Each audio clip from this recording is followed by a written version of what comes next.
get to this moment. Glory Sacramento, Republic march.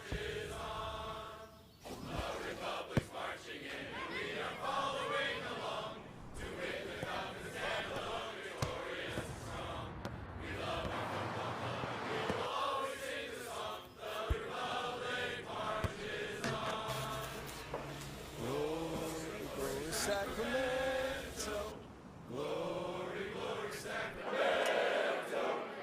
glory, glory Sacramento, the Republic marches on. We are Sacramento and we'll wave our colors high. Once we storm the field, you'll know our name from far and wide. We're the capital and we will always stand with pride. The Republic. And we're scoreless at the half. Sacramento. Glory, glory Sacramento. Glory, glory Sacramento. Miller fires. Oh! Marches on.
Good afternoon and welcome to another edition of the Republic Rewind brought to you by Western Health Advantage.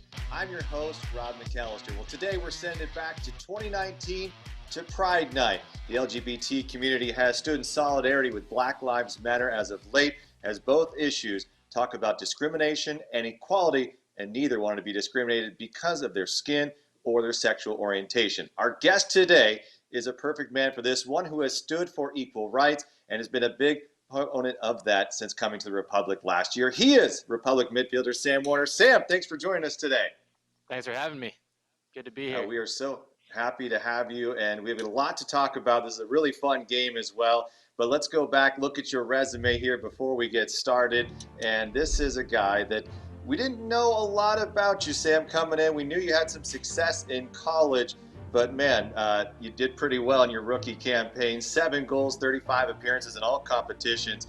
But what stood out to me coming in to Sacramento was your 3-time College Cup championship squads that you were with at Stanford, and obviously a big player in big games, a penalty kick win, and, of course, the sudden death goal that you scored in the 2017 College Cup. So we are definitely excited to have you. I know that you have a couple Stanford teammates on this team as well, but we'll talk about them later. So I want to start with you in terms of your soccer career. Is Sacramento a place you thought would become a destination for you? It was on my radar, honestly, in college, just knowing the fan base out here. There were some older Stanford guys like Adam John and who had been with the Earthquakes and been out here when they were the second team in Sac, and I was really impressed by the fan base, but didn't really know what to expect about the city and everything until I got out here, and I've fallen in love with it, and hopefully don't leave anytime soon. Well, they've fallen in love with you as well, and especially some of these communities who are part of our larger community have really fought for equal rights, and you right away stood in and said, I want to make a difference. And I want to talk more about this in the broadcast as we get going into the game here. But real quickly, what does pride mean to you? A big part of playing for Pride for me is just knowing that, soccer for me is my safe haven, and I want it to be that same inclusive, safe net for anyone, no matter their sexual orientation, their race, anything else. And so any way to sort of promote that and help everyone enjoy the game that I love, I think is very much worth my time. Well, we know Republic was founded on bringing the Sacramento community together, whether from different economic backgrounds, whether different neighborhoods, race, sexual orientation, and all the like. And I think it's been a big part of the fabric for Republic. So we're glad to have you, and especially you championing a lot of those causes. This was a fun game to play, I'm sure, for you. Yeah. We're going to see this all play out, but it was Pride Night last year. I think it was Father's Day weekend, June 22nd. And this was a Tulsa team struggling a little bit as they were coming in to the match. You guys were still trying to find your way through the season. Really hadn't started red hot, but you were starting to pick it up a little bit. So you ready to get this game going a little bit, see some of the background and get it going, Sam? Yeah, let's get it going. All I'm right. excited. All right, let's take a look at the starting lineups first. And the starting 11 for Tulsa Roughnecks at the time. It is brought to you by Western Health Advantage. A lot of those names not on the squad when you played them here in 2020 to open up the season. Seabrin Hedrick, fairly good defender. Matt Sheldon, a UC Davis grad, a big-time player. But any of these guys really stand out to you as you guys were concerned about going into this match, Sam? I'd have to really jog my memory there. I think my biggest focus pregame is really just focusing on inside our own locker room, stuff we can do to take care of business. And so I know Matt Sheldon's a good defender. That's the one name I recognize on that sheet. But I'd say for the most part, we're just focusing on ourselves. All right, well, I think that everything was focusing on the Republic that night. Let's take a look at your starting 11. And for Sacramento, Josh Cohen, he would be off to Israel at Maccabi Haifa not too much later after this match, about 3 weeks later. And then Shannon Gomez still there, hadn't had the injury yet. So this was really the team. It seemed that you guys were fitting together. I know you were out on the wing, playing more in a more comfortable position. Was this lineup to you probably one of your more dangerous sets for that 11? Yeah, I love it. I love Steph up top there. I miss Shannon out there. I can't wait to get him back. Phil and Cam and I up top is always fun. It's a fun duo for me to play with. So yeah, it's a good looking lineup. All right, well, we're going to get a look at it, and there's going to be some goals in this one, I'd imagine. So let's get to now the way that you at home can participate as part of the Republic Rewind. It's our tweets from home, and all you have to do is use the hashtag SRFCLive. You can throw Sam a question, really about anything. Maybe it's about this match particularly. If you have pictures with Sam or from this night, maybe it's from the parade itself, which I think was the day after or before. I'm not quite sure, don't remember. But if you have pictures of that, send it in. Use the hashtag SRFCLive, and we will get them up on the broadcast here this afternoon as we rewind it back to Pride Night, June 22nd, 2019. Republic taking on the Tulsa Roughnecks. So with that, let's go to the match, Sam, as that was a beautiful night in Sacramento. And look at that. The pristine cherry, Old Glory red kits for Sacramento. I miss Yeah, I know. And then the horrendous looking Tulsa out. They look like baseball uniforms out there. It's not the best look, I won't lie. I know. Just, first of all, Sam, seeing the crowd here, that kickoff. I mean, I miss it. It's been the weirdest summer for sure. A lot of families have been dealing with this. Just seeing the crowd and seeing the game in action here. What butterflies for you? What are you feeling? I just miss it a lot. I was actually thinking this morning just about how even when we do return to play, since that's been announced, it's going to be so strange without all the fans. That's such a big part of the community here and such a big part of what I love about playing here. So, that'll be a big piece missing, but, I know we'll be getting that support from all the fans at home. Looking at the keys to the match here, it's just funny watching the game. Set pieces is Kevin Goldthwait looks like a hero in this one. Set pieces were incredible in this match. I think there was 3 goals scored off of set pieces. We'll get to them, but I know Billy and Bija have had quite a day on set pieces. Yep. What was the turning point? Why did this game all of a sudden set pieces work better than maybe they had in the first part of the year? I think this was around the time where we had really honed in on that in training and just been on each other about taking care of business on set pieces, both defensively and on the attacking end. And I also just think, there are times when everything goes right, and this just happened to be one of those days in the game of soccer where I think everything went right pretty frequently. Yeah, I'll say that. We're going to get to it. And there's Michael Nasian, one of the few African-American black coaches really in the entire USL, and he's done a great job turning that Tulsa team around. They didn't get the win, thankfully, in the opening night here in 2020. But I think Tulsa really got a bright future if they can continue to have him at the helm and get some of those players that really fit his style of play. They're a much different team this year when we played them at the beginning of the year. They're a force to be reckoned with for sure. And give a background for everybody on this Tulsa team. Now, they'd really struggled. Here is a squad that 2 weekends before, they lose to Phoenix 5-0. Heading into the stretch in 2 matches, they had given up 8 goals. They're about to give up 6 more. So, do the math. It's a lot. It's tough. And so that's tough. And as a team coming up, you see that they're struggling. How do you not overlook them? How do you feel like, we got to pretend this team is at the top of the table and not really fighting to find their groove? Yeah, I think a big part of it is just looking at it as an opportunity for us because, that momentum that you can gain from scoring all those goals, getting a lot of people, in form, feeling really confident is so critical for pushing through the rest of the season. And so regardless of their form, I think it's a great opportunity for us to just get rolling. So I think that was sort of how we looked at it, as just a great opportunity. Meanwhile, Sacramento, on the other hand, you guys had a little bit of a rough start. It wasn't rocky. You just hadn't had that time where you were dominating games quite yet. I think it got a lot better really toward this part of the season. You're looking for your 3rd straight win here tonight. And, your 6 wins, 2 draws, 5 losses. And I think a lot of those 5 losses, they were close games. You just didn't have that opportunity to battle out a draw or a win in some of those games.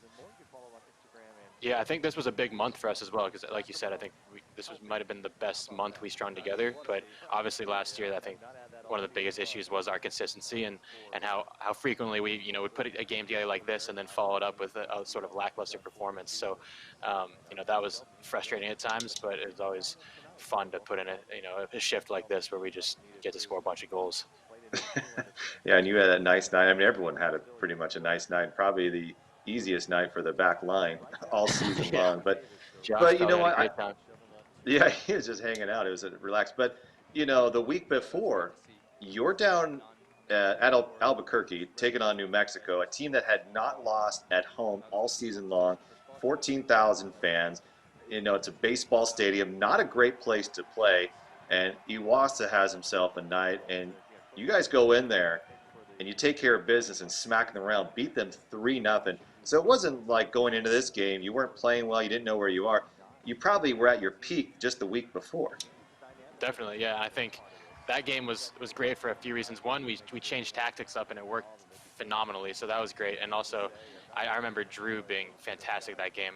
When we talk about getting our defensive stuff right, Drew's obviously such a big catalyst for that with all the work he puts in the middle. So that was a game where he absolutely shone as well.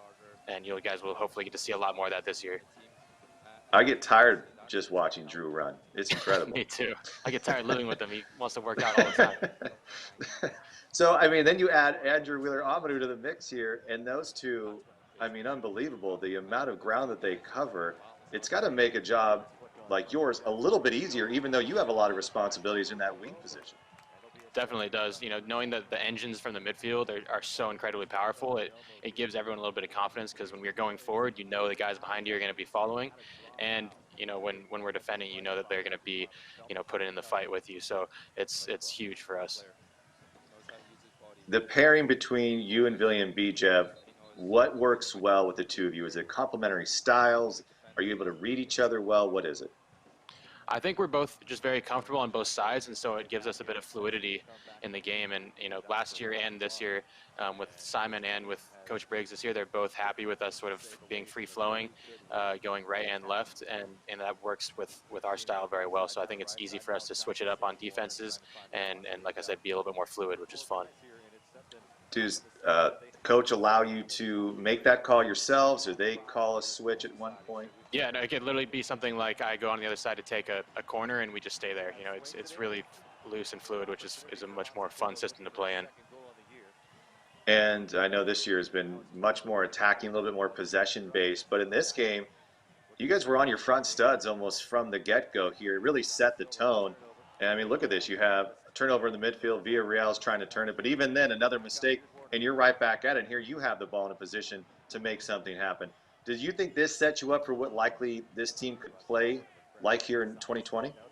Definitely. I think every time that everything clicked, people could see how great we played when we were on our front studs, like you said, getting into people and then just being all over them. And, I think that's what we're going to be much more consistent with this year as well. Is it's something that Briggs pushes us on a lot.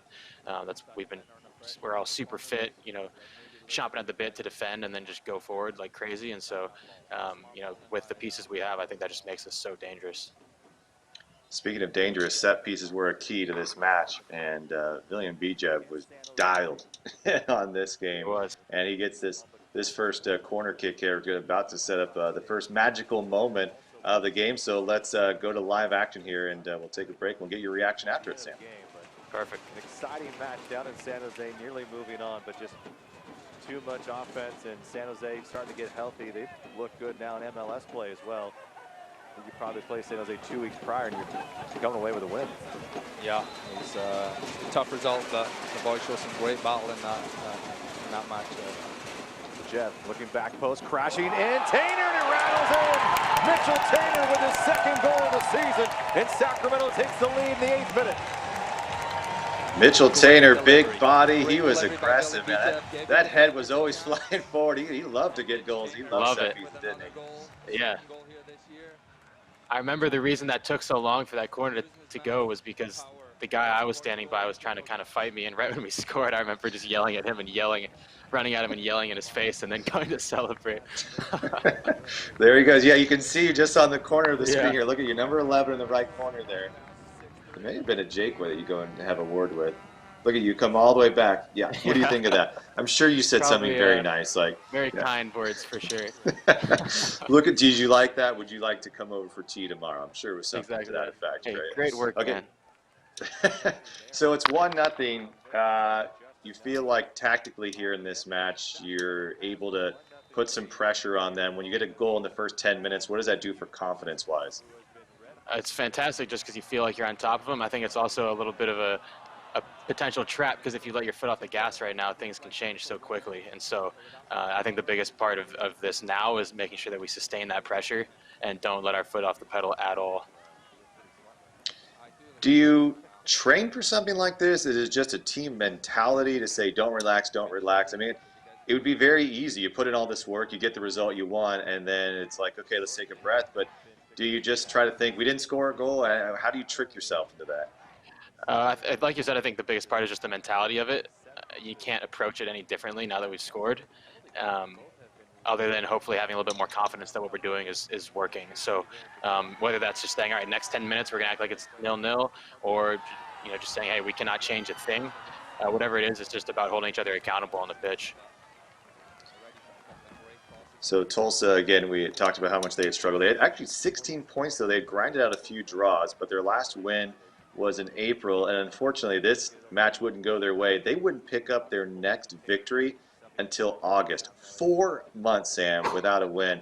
I know you haven't been a part of really any losing teams, but you've been on the opposite end. I mean, it's got to be demoralizing in locker rooms like that when you don't pick up a victory for that long. Yeah, I honestly can't fathom that.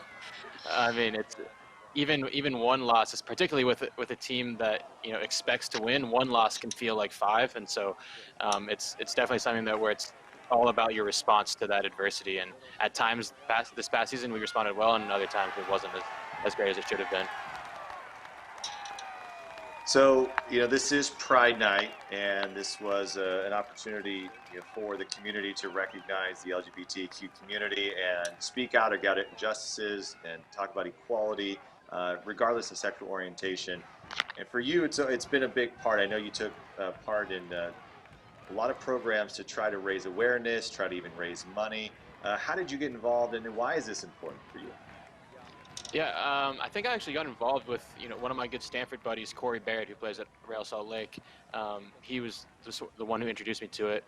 His brother is gay, and so it was a really big thing for him. He felt very passionately about it, and like I mentioned a little bit earlier, soccer for me is just it's a safe place. It's such a big part of my identity, and I would hate that someone who might be different with their sexual orientation or anything else would potentially feel unsafe in that environment that I cherish. And so I just think it's really important for me to use, my platform and the privilege that I have to hopefully lend it to others.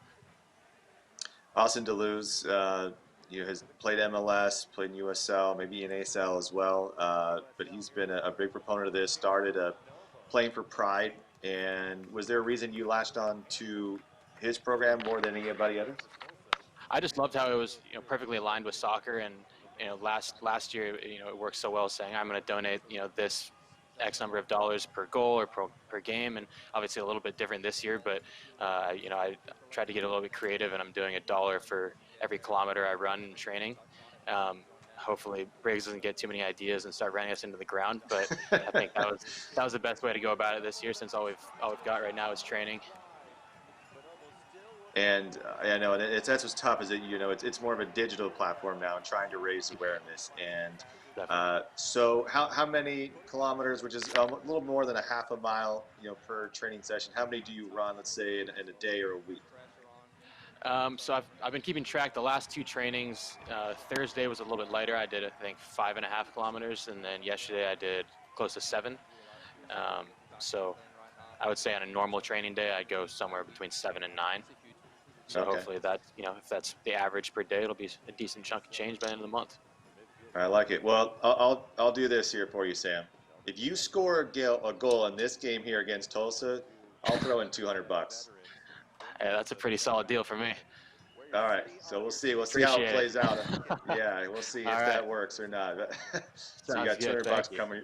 Yeah, of course, come your way from me, and we'll put that toward the Playing for Pride, which also works in unison with Athlete Ally, who I know is big involved in equality and working with Black Lives Matter. And it's hard to separate a lot of these, because there is a lot of crossover at times too.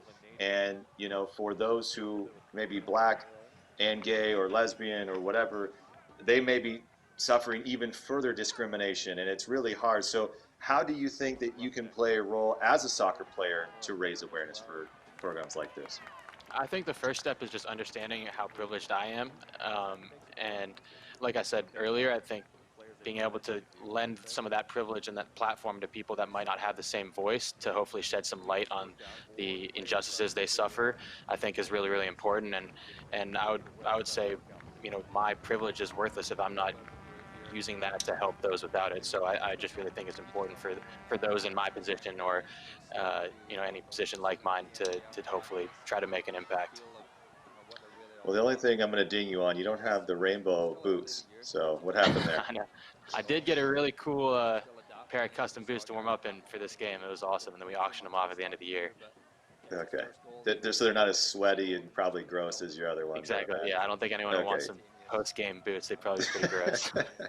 Well, I'm sure for a soccer player, I mean, unlike basketball or even probably football, like your boots have to be perfect, and you probably can't be switching them out all the time, because you really want them probably worn to exactly the standards you want, I imagine, right? I'm very, very particular about mine, so that'd be a big risk for me if I was about to throw on a new pair of cleats before the game. It was like when Michael Jordan, and in the documentary, saying that he went and played and dropped 50 points, and his feet were bleeding in the old Air Force Ones or whatever he was wearing. Yeah, so you don't want that as a soccer player. It's probably even worse. You don't get timeouts. So. Oh yeah, definitely not. For younger players, you're obviously trying to find out different boots that might work best for you. Do you like pairs that are thin? Do you like how do you find what's the right boot for you?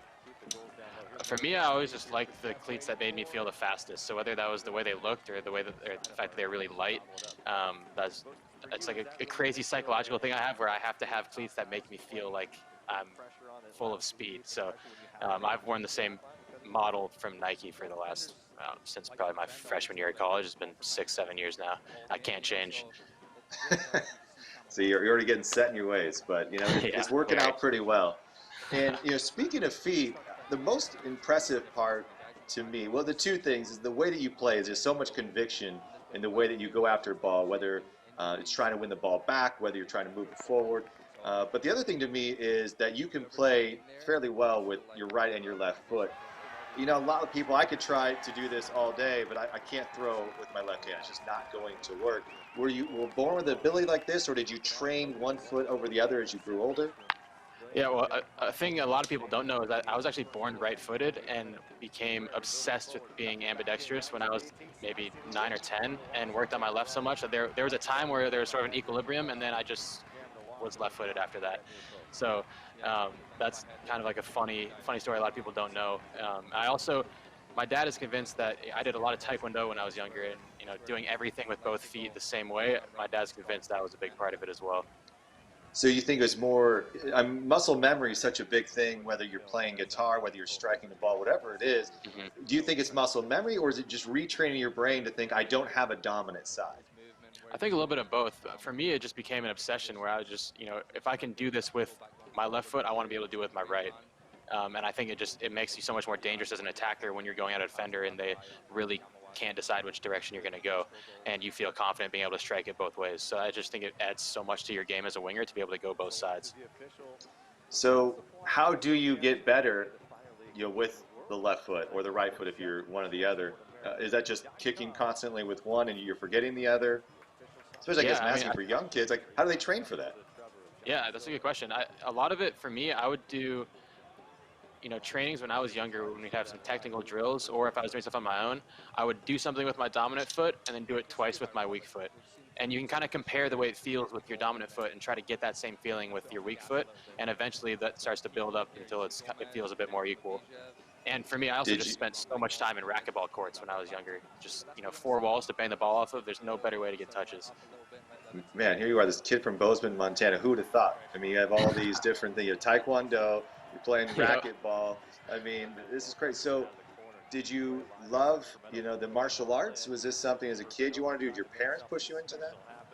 Yeah, it was a passion of my dad's, actually, that he picked up in college. And we actually, as sort of my parents' hobby, they owned a taekwondo school for a long time in Bozeman, Montana. So that was something I started doing at a very young age. And it just taught me a lot of discipline as well, beyond the ambidextrous part that I mentioned earlier. It's, I remember lots of days where I didn't want to go to taekwondo, and my parents were so adamant that if you're starting something, you're finishing it. And that's something that became really ingrained in me, and I think it really, impacted how I trained for soccer as well.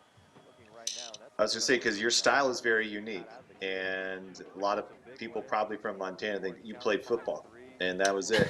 There was maybe baseball, but with the weather being the way it is, and you're finding ways that it's interesting, because I was going back a little bit.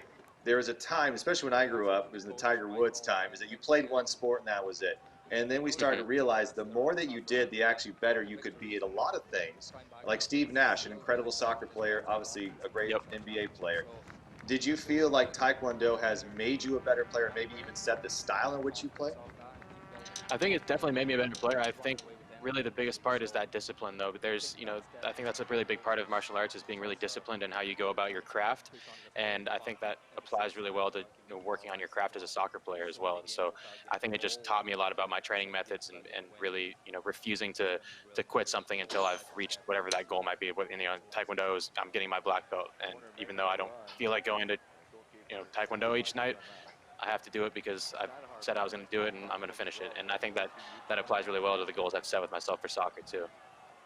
What kind of kicks have you taken from Taekwondo and now made them into a soccer style kick? I mean, I would say my parents would probably say I've lost all the flexibility I had, because soccer doesn't do wonders for your hip mobility, but I think it does help a lot with just being able to strike the balls that are coming in, off the volley and stuff like that. Well, you've had a couple of beauties, and one, remember, is you cut back in. Everyone thought you might be going right, or maybe even send a cross in. You whip it in with your left foot. I mean, there's times where you've made me stumble a little bit, because I'm not really quite sure what you're going to do. Typically, I have an idea, but it's like, I got to wait for it. So it's fun to watch, I can tell you that. Perfect. I mean, that means I'm doing my job if I'm unpredictable. Then that means the defenders don't know either. So I love to hear that. I love it. So in this game now, we're about 20 minutes in. We got the early goal. Things always seem to settle down in that 15-minute mark. Is that because people, as players, do your heart rate slows a little bit, you slow down, or is this a methodical thought that everyone just sort of now is in a rhythm to do that? I was always been curious why that tends to happen around the 15-minute mark, almost every I think getting into a rhythm is a big part of it. I think there's a point that I'd say a lot of soccer players can attest to in a game where you start the game, crazy, you're running around, and suddenly you take a deep breath and you're like, wow, I need to catch my breath. And it takes a little bit to then work yourself back into the rhythm of the game and feel like you're not, running out of breath every second. And that usually happens, I would say, right around now, where there's some games where you look at the clock right now thinking it's the 40th minute and you go, oh my, I have a lot of time left, so I got to, get myself into this game in the right way so I can sustain this. Sure. Is it at home where you find yourself a little bit more amped up, that you have to calm yourself? Definitely. I think it always makes it easier to sustain that same level of pressure when you've got all of our fans behind us. But there are also some games on the road where the crowd's really hostile, and it's, so much fun to try to upset all the people in the stands. So I look forward to both. Oh, I bet. I mean, we talked about that New Mexico game just a few nights before, and probably to quiet that crowd who really feels like they're the new it club and USL, and just to shut them down probably felt really good. Definitely, yeah. I think there are so many parallels, drawn between them and the first year of Sac Republic, and it was fun to go there and sort of shut that down, show them who's boss. Show them who's boss. I like it. Tony Danza. All right, so we got a question, I think, coming in from the hashtag SRFC Live. Of course, we will take your comments and questions for Sam. So here is from Jane Walker, one of our big-time fans. Sam, how are the players feeling about getting back to shared practice? How do you feel about the players' fitness level and game readiness since you've haven't been able to practice really as a team? So, yeah, that's a pretty good question. I mean, with all of this going on, COVID-19 is not completely gone. How do you feel going to the park every day and training? Yeah, I mean, it was the most welcome change of pace when we got to, get back to some real training. I think fitness-wise, talking to other guys around our league and around MLS, I think our club handled it just about as well as anyone. We had a great balance of some time to ourselves and also plenty of really tough workouts. So I think everyone's in really great shape. Now the biggest piece will be, getting back to playing 11v11 and getting used to that again. So, that'll hopefully start up this coming week when we're free to go full contact, and that'll be a little adjustment, but I think everyone's looking forward to it, and our fitness is, I'd say pretty great right now. I'm sure it's not as fun to do individual workouts, but I guess you do have two roommates there to push you a little bit, and Matt Mahoney and Drew Skundrich. So that's probably the good news. And being that you're quarantined together, you're able to train together. The one thing I found very interesting, though, with Mark Briggs and the staff putting you through, is you were given some homework. And maybe you can walk us through exactly what that was. But I know you had to watch some La Liga matches, maybe some Premier League matches, and put some homework in. What did you get from these homework assignments? A lot of it was just analyzing, bits and pieces of higher level teams that we would like to emulate, whether that was the way they defend, how they move the ball forward, ways they can attack. And so it was just a good way to sort of reflect on what they do and how we can apply it to our own squad, and also just a nice way for us to keep active in terms of our communication with the coaches and with everyone on the team during the time when we weren't seeing each other at all. Have you ever done something like that? Has a coach ever put homework like that towards you? Not your own video research. I'm talking about looking at other teams. That's a good question. I don't know if I've had a coach do it. I mean, I would say I do it myself in terms of watching specific players. In college, I used to watch Iron Robin highlights before almost every game. But in terms of watching the full system of a team, I hadn't done that before. I thought it was great. Probably watch a lot of Man City, Chelsea, Tottenham games. I'm just messing. I know you're a big Man U fan. At least you're not an Arsenal fan these days, so that'd be tough. Feel for the Arsenal fans out there. What is your favorite league to watch, other than obviously USL? You're in the league now. Which ones do you find yourself gravitating to the most? It's always got to say the Premier League first, since I'm a huge Man U fan. During this break, when there was no one playing but the Bundesliga, I really enjoyed watching Bayern and Dortmund and that league. So, especially with all the young Americans there, that's always been super fun to watch. So, it's always going to be the Prem first. All right. And then, of course, Sacramento will be in MLS coming soon. And we're all excited about that. And part of your decision, I know you've talked about this on the Breakaway podcast with Connor, is that part of your reasoning for wanting to come to Sacramento was that opportunity to move up. In your eyes, the team, the way that they play and the style and some of the players you have now, how do you think you guys could compete even at the highest level? I mean, it's a pretty big jump, but there's some really young talent on this team now. Plenty of talent. I think, we've matched up well in my time here with MLS clubs, whether it's our, close game in the Open Cup last year with San Jose, or this year in preseason when we beat them 3-1, I think it gives us a lot of confidence knowing that we can compete at that level. Well, initially, you talk about that San Jose match, and I remember hearing from staff and those who watched it said that was not a fluke. They came out, they got punched in the mouth, and they put their guys out there. They wanted to win. And to your credit, you guys held them off and scored a few more after that. Yeah, it was great. They had basically what I think was ended up being their starting 11 the opening weekend of MLS, and we did a great job against them. It was exactly the style Briggs wants to play, where it's really high press, high energy, and it paid off. We were really decisive in front of goal too. I know, and it's such a tease because we got to see you against Real Monarchs in the preseason warm-up, and then you saw the opening night, which was great. And I know you guys were disappointed to have them score late and give up that goal and to earn a draw, but it was so much promise and so excited. I remember being out on training there on Wednesday and talking to Drew and some of you guys, and then the next day it all just, that was it. I think that night actually is when the season got canceled, so it was just so immediate. And I think we've had some time to reflect now, but just honestly for me, there was some moments of like real depression of, oh, not just that I missed soccer, but like everything that we knew to be normal was no longer there. That was really tough. How did you handle that mentally? It was strange. I remember us, I was joking with Matt and Drew not that long ago. I remember us talking in, I guess it would have been March at that time, thinking, man, if this lasts until June, what will we be doing then? And, in taking it day by day, I think it's just ended up being a time of, we've been able to work on ourselves a lot, whether that's a lot of more technical stuff on the ball or just, taking care of things off the field. And so I think there are plenty of positives you can take from it. You just need to reframe it as an opportunity to do something a little bit different. Well, hopefully everyone comes back stronger and we stay healthy. Obviously, it's one of the bigger causes here, or concerns.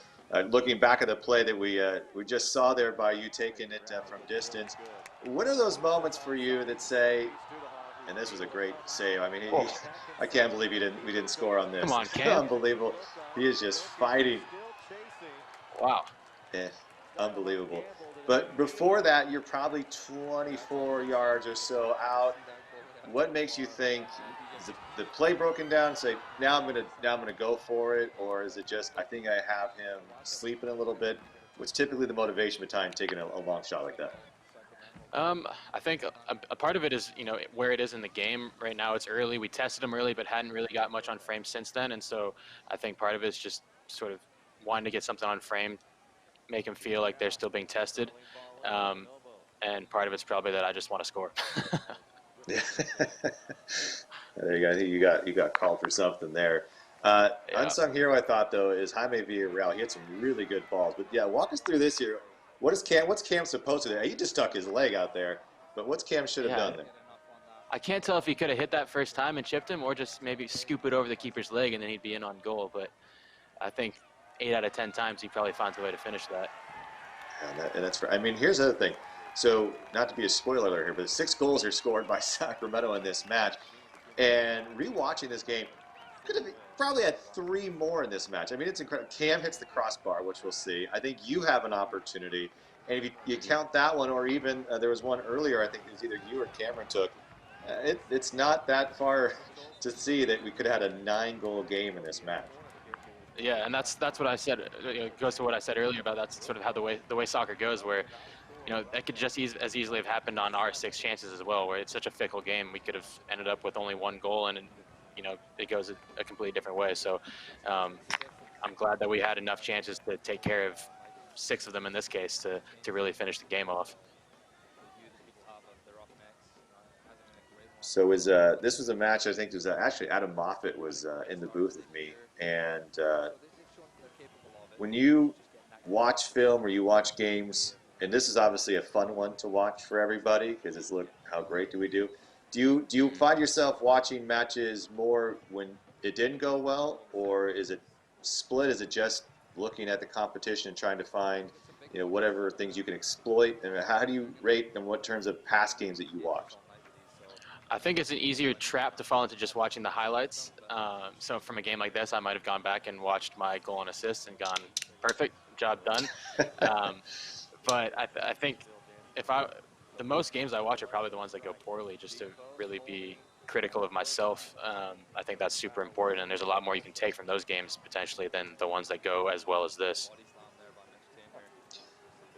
Defending set pieces, how difficult can that be, especially for someone? I know that you like to think about, how can I turn this into a counter? How difficult can that be sometimes to stay back and stay in your position? Because for me, I would be thinking, I gotta go, because this is going to be it's taken a lot of coaching for me to not just start running the second the ball is served. But set pieces are a very interesting part of the game, and are so critical because they account for something like a third of goals scored. And so whether you're on the defensive end or the attacking end, it's a really, really critical part of the game. Of course, we will see more of the set piece. We saw the first goal come. It was served at William Bijev, sending it, Mitchell Tainer crashing. And, thing of beauty there. We see a couple more of these. On set pieces, now, Rodrigo Lopez, probably one of the best on the ball, really in all of USL. We've seen what he can do in years past. And now there's quite a few of you that can take set pieces. What's your thought? I mean, is it typically just in terms of position where the ball is, it on the side? How do you determine who's going to take what and at what time in the game? A big part of it is whether you want an in-swinger or an out-swinger, and so that'll vary depending on maybe the set play we've drawn up, or just what the people attacking the ball would rather have served into them. For me, I'm lucky because I'm a left footer, so there's a little bit more of a less competition for who takes those set pieces. But yeah, like you said, Roro, great on the ball. We have a lot of guys who can serve in some great balls this year, so hopefully that leads to, and some guys who can finish them. Playing with Tomas in college, scored I think every single one of his goals but one was a header. So that he loves to score headers off set pieces, and hopefully will be a big threat this year. Yeah, Tomas Hilliard Arce was injured in the season opener. And of course, Drew Skundrich, all three Stanford guys. You won 3 college cups together. It has to be fun to be playing on the same team, and I'm sure you guys have been close throughout college. And I guess my question is, we can debate, how maybe good you are on the soccer field and who may be the best player. I want to know, who's the smartest, actually, of the 3 of you? That would be a very heated debate, I think. I know Tomas would vote himself. Smart people do, right? I don't know. Maybe. But I don't know. That's a tough one to answer, because we also all studied slightly different things. So if we're talking physical fitness, Drew is your guy. And I think you can tell by the way he plays, he knows his stuff about being fit. Hey, what did everybody study? I don't even know what you studied. So Drew did human biology. Tomas and I both had the same header of our major. It was called STS, Science, Technology, and Society. But I did a BS in Innovation and Organization. That was my focus. So it was sort of I tell people it's half product design, half business. And Tomas did his a BA in, I think, Communication and something else. So his was slightly different, but fell under the same heading as mine. Okay, so we'll have to do the SATs again and see how you guys score after all those years in college. Exactly. Probably would be worse. I would be rusty, that's for sure. I mean, for you, so you're growing up in Montana. This isn't the hotbed of soccer in the entire United States. How did you find your way to Stanford? Did you do it on the field? Were you recruiting? How do you make yourself a known commodity? Yeah, it was an interesting ride for me. Stanford had always been my dream school. My dad's from the Bay Area, and his sister and his stepdad had both gone there. And so I have a baby picture on my wall right over there, actually, of me in a Stanford hoodie. And so for a long, long time, that was my dream school. And I had this crazy experience this summer after my sophomore year of high school, where I went and tried out for the Portland Timbers Academy. Got that. Next week, flew to Stanford camp. At the end of that week, got an offer for Stanford, and for me, the college process ended then. There was not a single other school that I could have gotten an offer from that would have swayed me. Well, it's surely one of the best. There's no doubt about it. And for you as a student athlete, it would have been a lot easier to go to some other schools and just really focus on soccer. Was it the name Stanford? Was it the push from your parents to say, no, it has to be more than just the game? You need to set yourself up for a backup plan, essentially? Yeah, I think for me, my education was always equally as important as my athletics growing up. And I remember it sort of became a point where my parents had always pushed me in school, and then there just became a point where they were able to let go, and I pushed myself because I had this standard that I wanted to keep myself at. And that was something that was always super, super important to me. So in looking at colleges, there was never a thought of, oh, maybe I can go to an easier school and focus on soccer. It was always that I want to be at the best possible school. Well, I think I heard a story about a kid who taught himself to be, ambidextrous and use his left foot as equally as his right foot. So I would imagine that same kid was like that in the classroom as well. That is true. Your time at Stanford, how did that prepare you for life as a professional? The biggest part of it for me, we had a coach who, created this incredible winning culture, and I learned so much about just the psychology that it takes to win and to sustain winning. And it was an absolute grind at times. There are just as many times that I was so thrilled for us to be winning. There are times when I would call my dad crying, saying, soccer is super tough. And so going through all those ups and downs, it's just, steeled me. It's made me so much better prepared to take on adversity. And I feel really confident going into virtually any situation now, knowing that, I'm going to be able to handle whatever's thrown at me. Speaking of what's been thrown at you, Except just for this got right now, taken down. Yeah. Yeah. I mean, you Oh, did a wow. pretty big hit there. Was it a dead leg? You got hit in the knee there. That's always a little dangerous Yeah. when you see someone jumping on top of you. But I'll tell you what, man, you got tree trunks down there, so those sturdy legs probably serve you well in some of these collisions there. So being with your size and your strength, in football, American football, they teach you to go low, hit that hit. With your size and your strength, do you try to serve with different tactics? How do you use your body to an advantage? Yeah, I know I have a low center of gravity, and so I've always tried to use that. A hip check basically against anyone, no matter their size. With my low center of gravity, can make a dent. And so, I don't think there should be a tackle that I shy out of. The one thing that really shocked isn't the right word, but I was pleasantly surprised to see was watching this team in training this year, the amount of communication that happens. And I don't think of you as a completely quiet guy. I don't think of you as a outwardly boisterous personality either. And the amount of directions and things that you yell in a training field blew me away. I was like, this is Sam? This guy right here? I mean, he's like, hey, how you doing? I mean, so is it a different personality that comes out? A little bit, yeah. I think I'm always a pretty chatty guy, and I think we have a lot of different personalities in the locker room and things like that. But once we're on the field, I think it's about holding myself accountable, and then as long as I'm taking care of my business, I can hold all the guys next to me accountable as well. And so whether that's actually yelling at some guys in training or just keeping the chatter up because it keeps the energy levels high, I think both are pretty important. Well, that's a really good point. I think that you talk. It's not just about giving directions; it's about the energy. That's a good point. So, what are you saying to keep the energy so someone doesn't feel like you're constantly giving them instruction at some point? Yeah, I think a big part of it, if, let's say we're just doing a casual passing drill, instead of everyone going through the motions silently, just doing something as simple as screaming for the ball and talking to the guy you're playing to, talking to the guy you're receiving from, it just raises this energy level up where now everyone's feeling a little bit sharper, a little bit more into it, and hopefully a little bit more game-like. So that talking aspect is really, really important.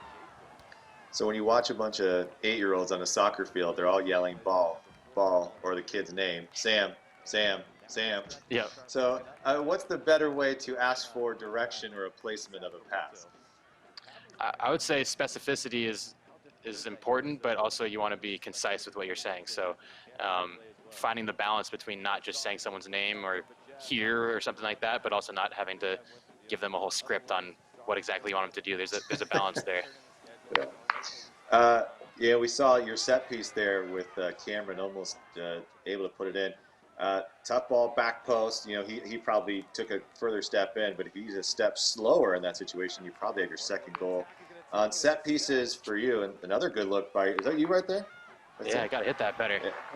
Yeah, so okay, let's talk about that first, and we'll go back to the set piece. What would you have liked to have done there instead?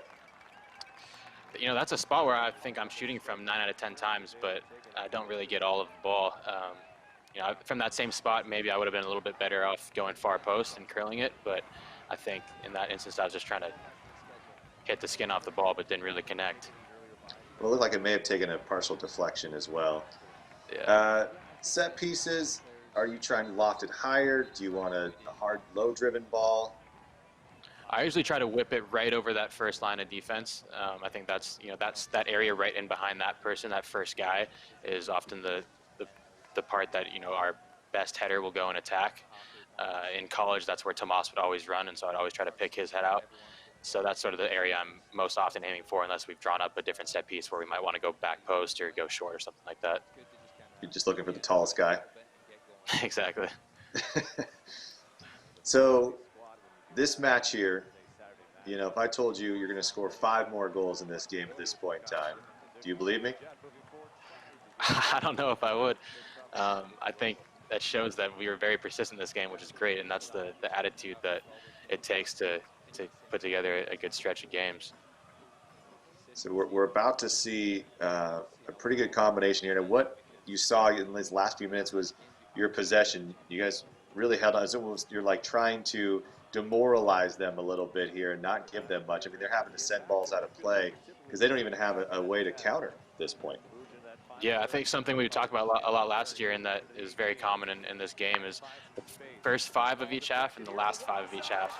Ooh, great finish. And speaking of, look at that, Cameron Awasa able to find back of the net from Jordan McCrary. And interesting enough, that's probably Cam's 3rd look on the night and the most difficult. Yeah, that's a tough finish. It's harder than it looks. But again, it's in that perfect time, just a few minutes before halftime.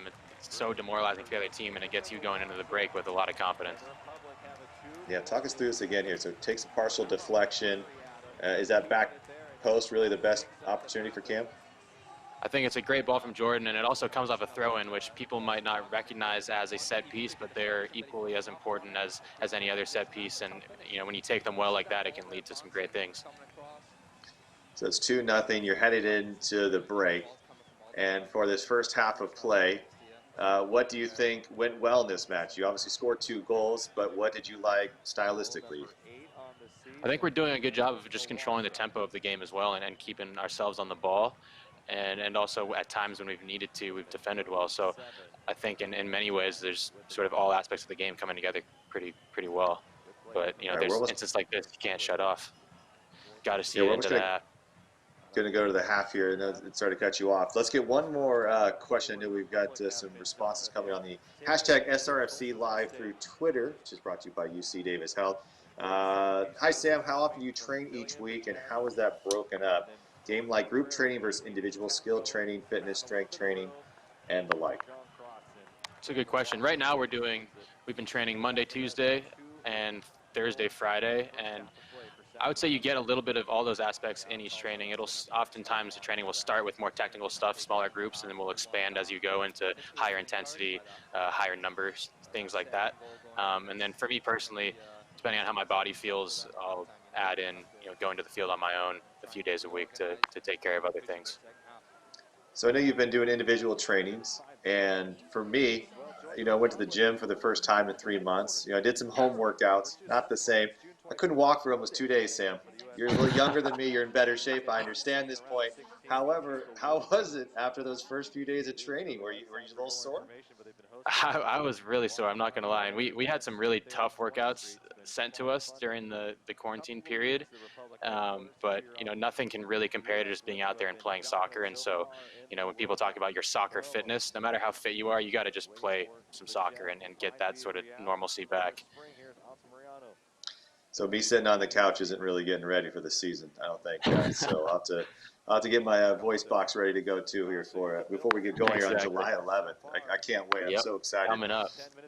I know. How do you feel? Are you guys?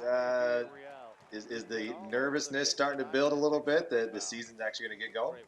Right now, I think it's just pure excitement. Finally having a date to circle on the calendar is so huge, just for the psychology of going to training every day. So we're all super excited. Well, we're excited too to see the second half of action, and of course, a real play coming up in less than a month from now. So the first half is in the books. You're up 2-0 against Tulsa in this Republic Rewind. It's LBGTQ, really putting the effort and the focus on the Pride community and playing for Pride a big part of that. So thanks for that first 45 minutes, Sam. We're going to keep you around for the next 45 minutes because you do quite a few things in that second half. So we want to get your take on it. How about that? Sound good? All right. Yep, All sounds right, good. So we're going to roll out. We're going to head it to the halftime show. So don't go away, and then we'll be right back with the second half of action. And it's a beautiful night for Sacramento as we look back a year ago to Pride Night as we put the focus on the LBGT community and serving all of those who put so much effort into ensuring equality and justice for all in our community.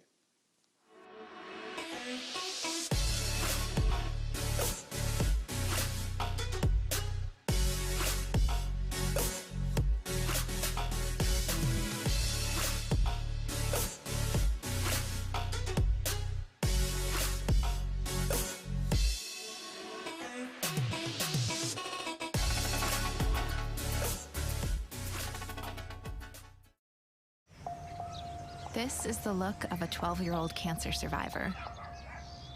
A boy who spent a quarter of his life fighting to get a chance at the rest. A boy whose cancer took his knee, but we gave him back the use of his leg. For extraordinary breakthroughs and everyday childhoods, UC Davis Health offers primary care and specialty care across 17 convenient locations. UC Davis Health, discovering healthy. I love the city. I grew up here. I want to make a difference, so I'm creating my future at Sac State. After I graduate, I'm going to make Sacramento an even better place. We are the next generation of Hornets. We are made at Sac State. And we are ready to build Sacramento.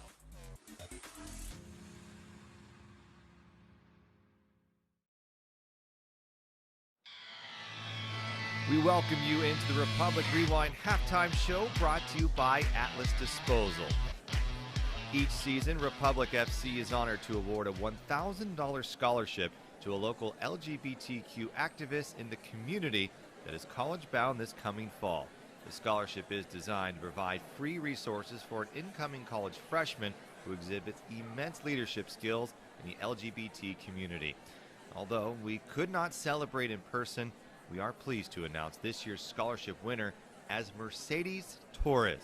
Mercedes has been the president of the Gay Straight Alliance for the last 3 years at Luther Burbank High School and is going to head to the University of Pacific this fall to study psychology. Mercedes is interested in learning more about mental health to help more people in and out of the LGBT Center. Congratulations to Mercedes, your Pride Scholarship winner. Thank you so much to Sac Republic and the LGBT Center for awarding me with the Pride Scholarship. I'm so excited to head on to the University of Pacific this fall to study psychology. And before I go, don't forget to stay safe. Bye. Of course, our guest today is a champion of equality. That is Republic's Sam Werner, but it's also a guy who plays a little bit of a chip on his shoulder.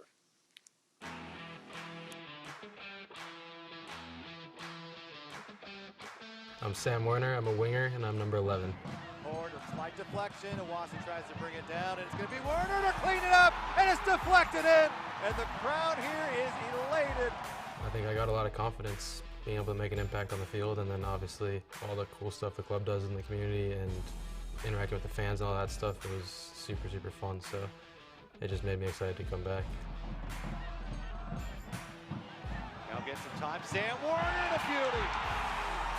I think I said it last year a lot. It was just sort of the chip on my shoulder that I played with, and even though I had a good year last year, I don't think that's changing at all, and it shouldn't change because that's sort of what drives me. So all the pretty stuff and whatever will come, but I think it all comes from a place of just being motivated to prove myself.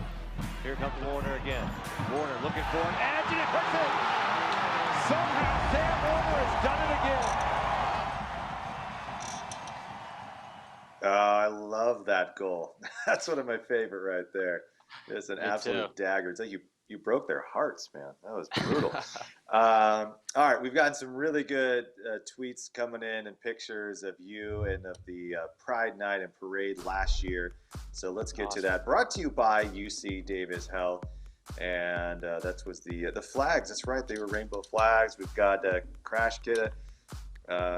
Hopefully Crash is watching the game right now, but they've got the scarf on. I love that shot. That's a view that neither one of us get to see very often. I know.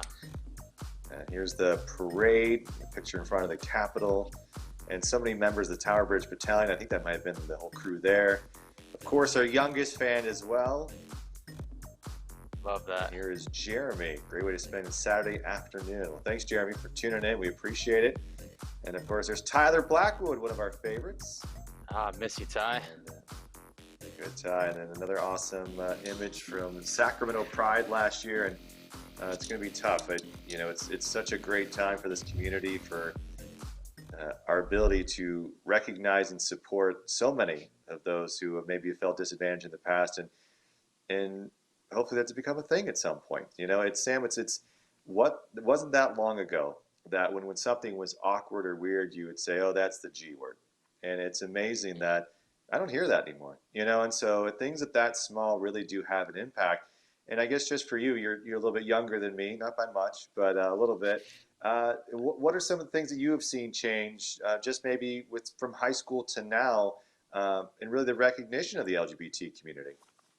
Definitely. I think, there's a lot of baby steps in terms of just growing this respect, empathy, and hopefully better understanding of people that might face these prejudices on a daily basis. And even just in the last few weeks, I think we've seen how much more willing people are to use their platforms to speak out on this, whether they are personally affected or not.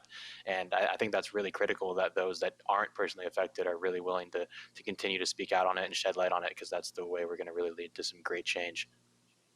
No, you're absolutely right, Sam. It wasn't that long ago that it was even hard for athletes to speak out, even if for their own race or for their own sexual orientation or whatever it may be.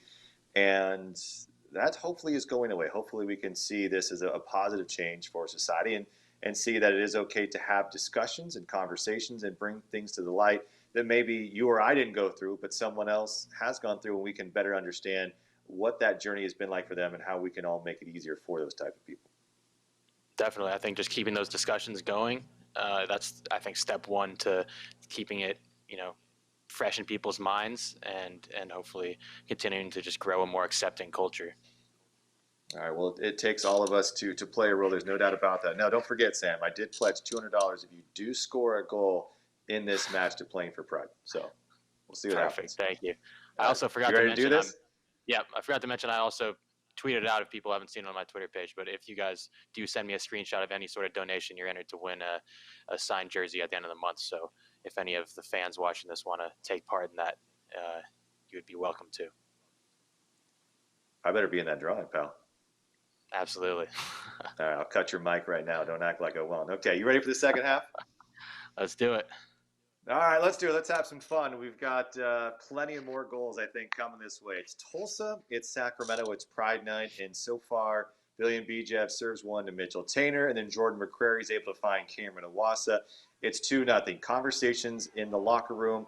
What is it typically like when you're up 2-0 going into the next half? I think a lot of people say 2-0 is the most dangerous lead in soccer. So, you're on edge a little bit because of that. It's so easy to let one goal in and then realize it's a one-goal game and anything can happen. But I would say this halftime talk was probably keep doing more of the same. What's the balance between really pressing, which opens the field up a little bit at times, can allow for mistakes, can allow for some gaps, and playing too conservative, which then gives them a lot of possession? So where do you find that balance? I think it's always better to err on the side of being on your front studs. The more you try to just be comfortable and sit back, I think the riskier it is. And so I would say always err on that side of just being able to push forward more. And hopefully, as long as the whole team is bought into that, it'll be more effective than if you're willing to sit back. Well, Billion Bijev almost made them pay early trying to find Iwasa on the streaking back post there. And man, I'll tell you what, Bijev was on. I think all of you were really on. I mean, it's hard to say with the back line because they didn't have a lot of work to do this game, but I think they'll take the night off. But, you know, Stefano Bonomo, you know, a guy, you know, even though he went to Cal, I know there's a ding on him for that, but great player. I mean, he had such a tenacity to score, and I think that maybe the style didn't suit him as best, but I know he ended up retiring.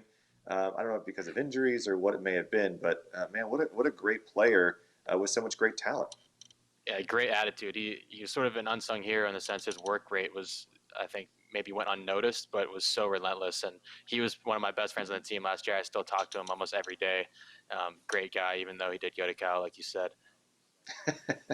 Even though he's a Bear. So it's I'm sure for you, you know, you haven't played professionally that long, but meeting so many different players from around the world, around the country, to me, sports has always been a great way to bring people together that typically wouldn't find a common bond. And in a locker room, you're putting highly competitive people together that now have to find a common goal. And roles may have changed from when they were in high school or even college, where they may have been the man, right?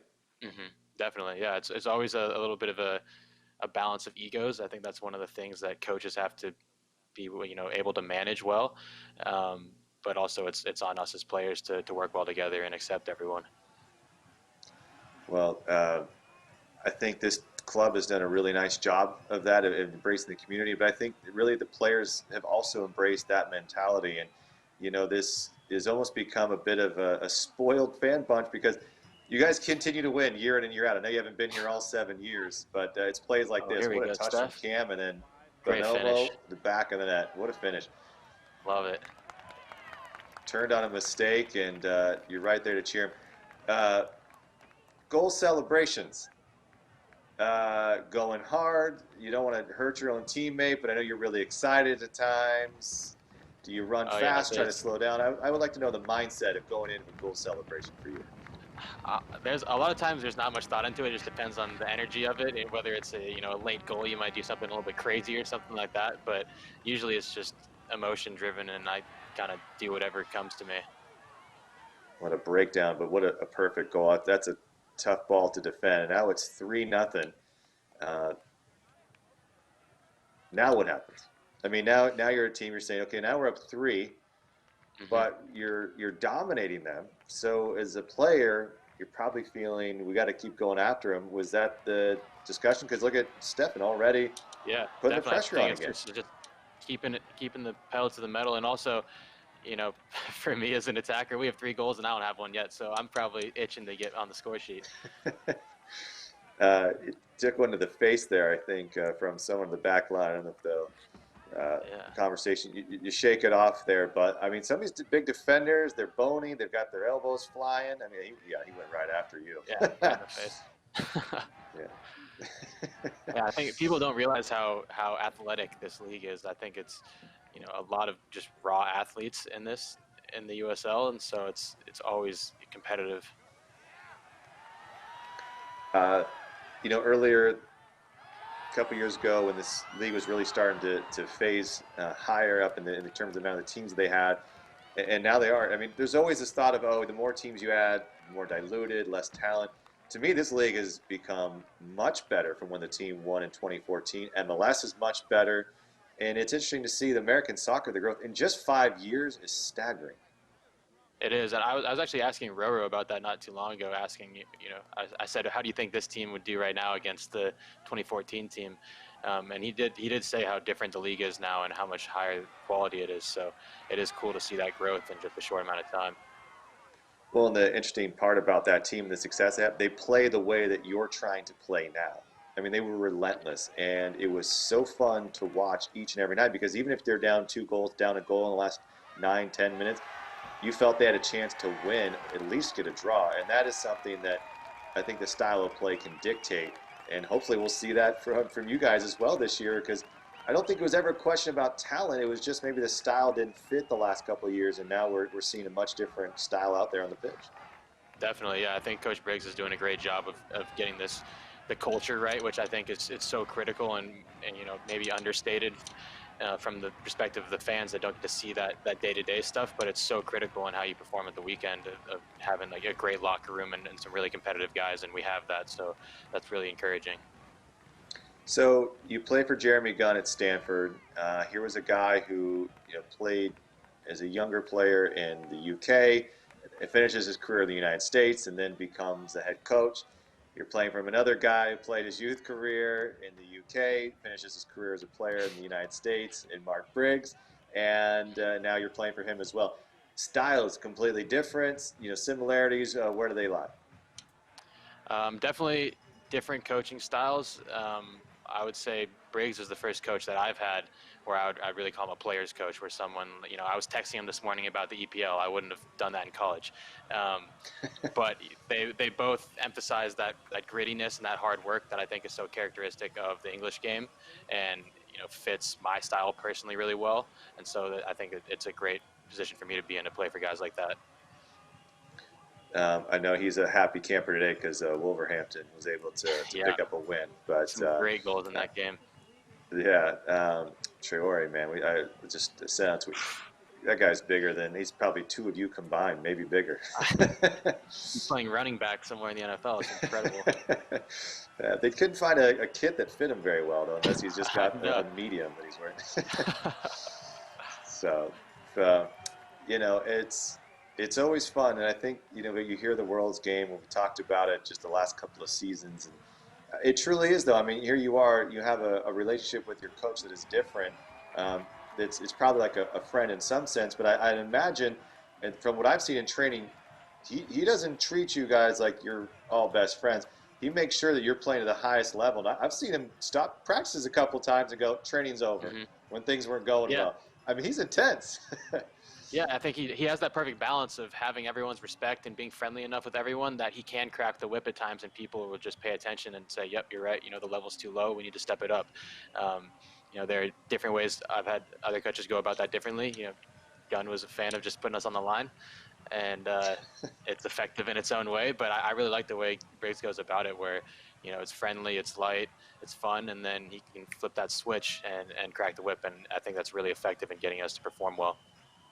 And I'm also sure there's a little bit of a difference being a professional versus college kids, right? You at 20, probably not as mature, and someone who understands the game as you are now at 24, 25. So, definitely, the way Gunn went about coaching us was very tough for us at times, but it also just teaches you about keeping your own standards really high, and that makes it so. Hopefully, Briggs now has to yell at me less, because I've gone through that stuff and know the level I need to be playing at.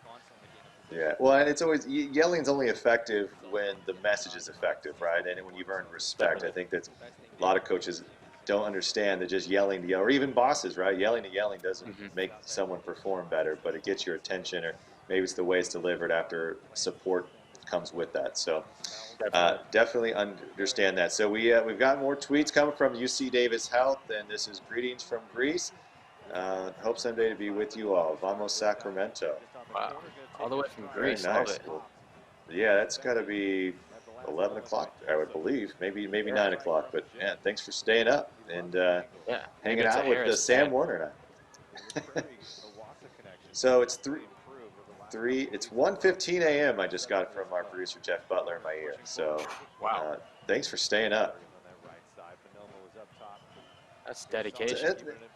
I will say that's what surprised me, Sam. We found out early on, in this club, is that the fans maybe have a tie to Sacramento, or we've had friendlies against teams like Newcastle, and we'll still hear from fans that say, I've been a fan since then, ever since the friendly in 15 or whatever it may be. And to me, it's always such a great thing to see. And then what was not great to see was that miss there by Sam Werner. Sam. Oh my.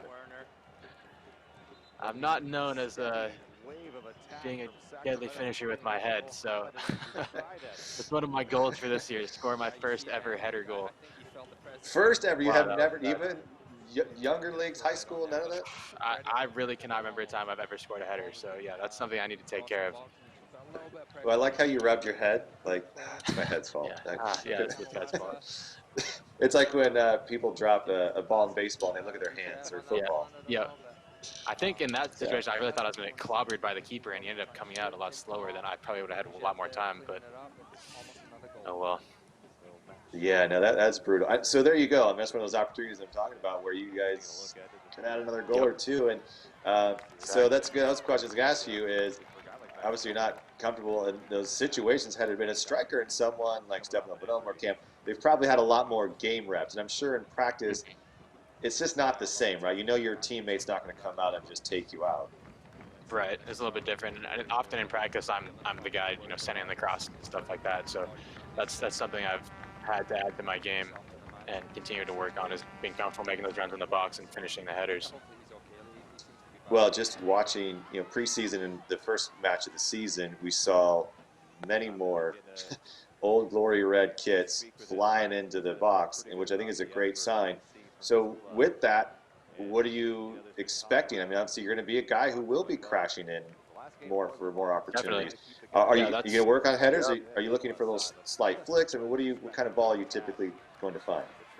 I mean, whatever the opposite winger, whoever's putting the cross in, is putting in, it's my job if I'm on the weak side to be crashing that back post. So, you know, I got to be in those positions to finish. And, you know, this year it's so exciting having guys like Drew who want to make those deep late runs and crash the box on top of already having maybe 2 or 3 guys in the box. And so that hopefully puts a lot of pressure on those opposing teams. Well, Matt Sheldon, UC Davis standout heading out of this match, and one of the few carried over to 2020, and it's a guy that really good resume, and interesting enough, he started a training YouTube channel several years ago, I think in college, and it's one of the most popular training YouTube channels in the entire country. It's fascinating. Is it really? Wow. Yeah, I had no idea. Yeah, see, and he's got a side hustle there, Sam. Yeah, that's smart. Especially if you're going to be training already. Yeah, right. So you know, it's, you know, pretty good player, and obviously he's found a way to be entertaining as well. But you know, it's hard to do all this tweeting, Instagramming, YouTube. I mean, you got to do it all nowadays, I guess. But I know you do. We have so much time as athletes, though. You know, there's so many different things you can do to fill your time. So that's definitely worth it. You know, this rewind brought to you by Western Health Advantage, and the next question comes from me, Sam. And that was brutal for Ray Sorry there. So I know you got the gaming headset on. Are you a big gamer? I play Fortnite pretty regularly. It was sort of my way to keep in touch with my Stanford teammates, Corey Barrett and Tomas, who's here now, so it's a little bit easier. But you know, that was how we mostly kept in touch throughout the past few years since getting away from school. So it's been a really great tool just to connect with people. Well, now that you don't have to study, you know, so it's a lot easier, right? All right, so let's go back to this match here. 3 goals on the night. You've got Tanger, who scores the first on a set piece from Bajev. Cam gets one from Jordan McCrary, and then Stefano Bonomo from Cam. And 3-0, 60 minutes in. How comfortable are you feeling about this? I mean, I don't know if they've threatened all but once at this point in time. Yeah, I think we're feeling really confident here. I think the best part of our goals as well is the times they came at. Like I mentioned earlier, the first 5-10 minutes of the half and the last 5-10 minutes of the half are so critical. And we got the goal in 7-8 minutes in, then scored with only a couple minutes left in the half, and then got a really early one again. Those are all 3 really, really critical times to put goals in the back of the net. So I think that sets the tone for, you know, it's debilitating for Tulsa, and it gives us a ton of confidence. I would assume that one argument to continue to press and keep things going would be for momentum into the following week. Or is that type of momentum discussion a little bit overrated? I don't think it's overrated. I think momentum is so important in sports, whether that's as a team or, you know, hitting a run of form yourself personally. And, you know, oftentimes in college, I think I scored, you know, my goals came in bunches. There'd be a drought, and then I would score 2 or 3 in a row. And so I think, you know, finding those hot streaks and ways to you know, keep going is super important. And that was a nice cross by you right there, just a tad bit late on that turn. That's tough. You got 2 defenders coming down on you. Are you just trying to whip something in the box at that point? Yeah, I think just trying to put that in that space behind the back line and just in front of the goalie, try to make it awkward on him. But they did a good job getting back. What excites you more, an assist or a goal? That's a good question. I think it varies depending on what type of goal or what type of assist. You know, I think it's really validating to put a great ball and have someone finish it, and maybe even better than just a simple tap in, but I don't think there's anything better than scoring a worldie. Well, and plus you're the one who gets to do the goal celebration, right? So Exactly. you gotta make it count. So Cameron Iwasa is known to do a flip after scoring. Are you in that same camp where you could do a back flip or a front flip? I could do that when I was younger, honestly, but I haven't tried that in a while. I'd probably break something now. Yeah, let's stay away from that then. I know it. Yeah, I'll try I to just keep my body in always, one piece.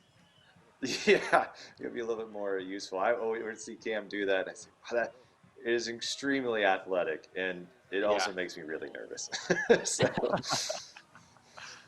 here's the thing, though, Sam. When you get older, man.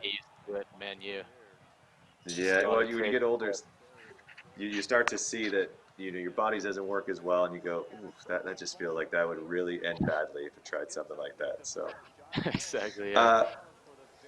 Josh Cohen on this team, I mean, it's incredible what he's been able to since heading to Israel, and he was a fantastic goalkeeper, made incredible stops in the year before you arrived. You played in Israel your first year professionally. What was that like? And I mean, what a transition going from Stanford, comfortable, you're in America, and heading to a place that you probably, I'm assuming, didn't know a ton about. I didn't know, had you been there before? I'd never been. It was really huge for me on many levels. One being the soccer, it was a much higher level and a really different style of play than you see in the U.S. It was really focused on, playing quickly, 1-2 touch, and that's not something that I would say is my strength. So it was a really great way for me to work on something that I haven't had to as much in the past, but also just culturally being somewhere different. I'm Jewish, so sort of being in the homeland, so to speak, as well. It was a really, really cool thing to do and be, among the sense of community there is incredible. Israel is surrounded by a lot of places that don't want it to exist, and that sense of community is really tangible, and it was a really cool thing to get to visit for a few months. It's almost like your study abroad that most people want to apologize. Exactly. Did you ever feel unsafe, or I mean, there's a lot of conflict. I said to people, I think I almost feel safer knowing that they're on red alert 24/7. They're never sleeping on that, and so there's never any sense of safety risk or anything like that. I felt very safe, and it's also people don't realize how modern it is. Tel Aviv is like a miniature New York. It's so diverse, really, really modern. It's a really, really, really cool city and super fun place to visit. What do you miss most? Food, people? Some great people and some really, really incredible food too. But I will say, when I got home, I could not wait to have a ham sandwich because of all the kosher food there. Right. And I don't eat kosher, so I could not wait to get back, have a pepperoni pizza and a ham sandwich. just all the pork products you could have, huh? Exactly. Well, how did that experience set you up? I mean, so now you come back to Sacramento. I know that you were training a little bit with the team, or at least had been around toward the end of the previous season. What made you say, it was time to come back to the United States, and I guess essentially Northern California? Yeah, I'd been on trial. I think I ended up with maybe 3 or 4 different teams.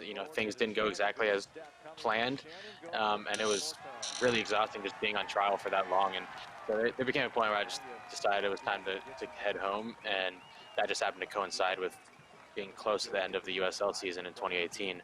And Todd Donovan, the GM, got wind that I was back and invited me to come train for a couple weeks, and that went well, and got a contract not too long after that.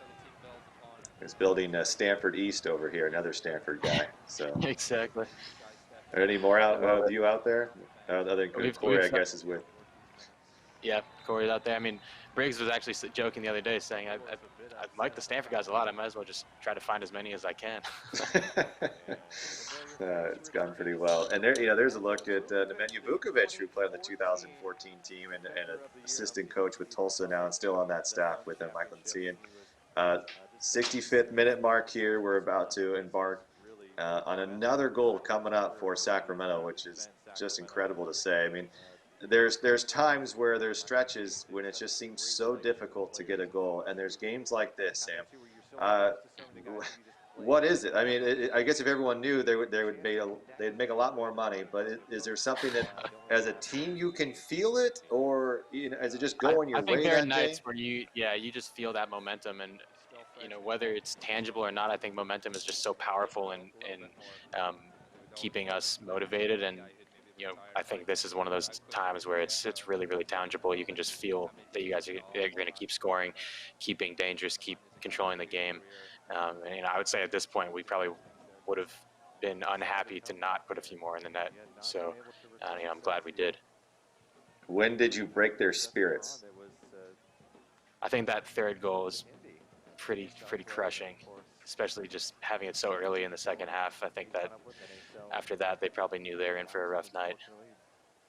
Yeah, you could see it in the composure a lot of times. The teams just give up, and it's tough. And I know you haven't really been on that end, but you see just the way. Look at the way they're moving this ball. You have it. No, they just want the clock to end at this point in time. You still got 30 minutes almost. Pretty one-dimensional, and a lot of time left on the clock, so it's a tough spot to be in.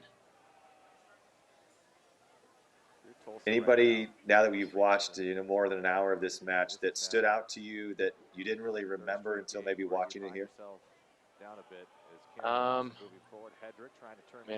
It's fun playing with Steph, like I mentioned. I think, like I said a little bit earlier, his work rate is something that I think is so unsung but so critical for games like this. Having a striker who's willing to just run and run and run, it makes everyone behind them try to match that effort. It sets a great tone, and it just sort of inspires you to keep pushing as well. So he's sort of the unsung hero of that in terms of his work rate, and then obviously ends up with 2 goals in this game too, so it pays off. When a striker is able to put pressure on that back line, how does that free you up? It makes my job easier, and it particularly makes the back line's job easier, because without those center backs or outside backs having time on the ball, their heads down, they might have to kick it, and then it makes it so the back line doesn't have to adjust as much because they know that person's just going to get rid of the ball. So the less time that the opposing defense has on the ball, the better for everyone behind the ball. Timing is so critical between the midfield and those running up top, the 2 strikers or 1, whatever it may be. How do you find what that timing is? Because it seems some games it's obviously there, other times it's not. Obviously the opponent has a lot to do with that. Are there guys that you just have a better rapport with, better connection? I think that's part of it. The chemistry is obviously critical, but also I think a big part of it is just the mentality of you need to, on any given day, be ready to just put a shift in. And some days it might not be fun. You might be defending a lot more than you'd want to, or having to run up and down the field a bit more than you'd like to. But those are the days that you got to just, buckle in and get the job done. Well, William Bijev goes down here, so we're going to have another set piece coming up for Sacramento. That looked like it hurt his ankle. Well, ow, yeah. And Stephen Hedrick saying no, but that's pretty clear on the replay. Yeah. So another set piece here, and so Bijev goes down. I think he then tells Jaime, "No, I'm taking this one." Because the way that he was delivering the ball in this match, he's going to set up a beauty here. I'm telling you that I don't think there was a game in the last 3 years where set pieces were this on point that led to this many goals. It's really incredible to watch. It all went well. That's a great ball. Great ball. And a great finish, too. He hit that hard. Makes it so the striker doesn't have to do too much with it to redirect it. You see Cameron tapping the back of his head so that he could hit off the back of his head. Either way, counts the same. 4-0. So Cam's got a brace now, but walk us through this one more time here. I think that's a perfect ball in. Yeah, it might have a little bit, but just a great ball. When you hit it that hard and you get it over the first man, it's so unpredictable for everyone behind it. And so, whether it comes off Cam's head weird or anything else, all you have to do is redirect it. It should be almost an automatic goal. This goalkeeper is having a rough go. He's just having a rough go. Nice. 4-0 now. And, Sam, at this point in time, you haven't scored. I don't think you have an assist yet. Are you just itching? I think this is the point at which I just say I need stats. You don't want to be the only guy. It's like the baseball, and they bat around, and you're the ninth guy, and you're the only guy who didn't get a hit in the game or something. Exactly. Yeah, I think I would have been very disappointed to walk off this field without some bite at goal. So I'm glad that there's still 20 minutes left to take care of business. Yeah, and this game, you're looking for a spark in a season that had some ups and downs early on, and there were some tough teams. When we talk about New Mexico, they were the top of the table, and they were rolling over everybody. They had a great run in Open Cup play, and you guys put the 3-0 hurt on them a week before, and down on the road, and you're playing at home. I guess I'm more interested in how the travel versus home play goes. So I'm not just saying obviously it's probably better to play at home, but in terms of getting on a run of momentum, if you're playing well on the road, would you rather just string a couple more road games together, or is it always better just to come home if you can?